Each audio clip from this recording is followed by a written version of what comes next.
श्रीगणेशाय नमः।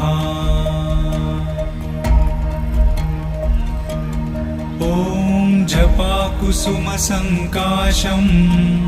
काश्यपेयं महाद्युतिं तमोरिं सर्वपापघ्नं प्रणतोऽस्मि दिवाकरम्।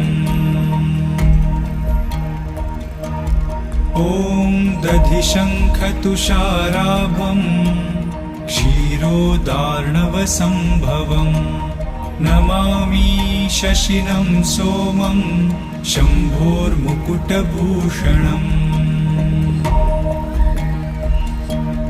ॐ धरणीगर्भसम्भूतं विद्युत्कान्तिसमप्रभं कुमारं शक्तिहस्तं च मङ्गलं प्रणमाम्यहम्।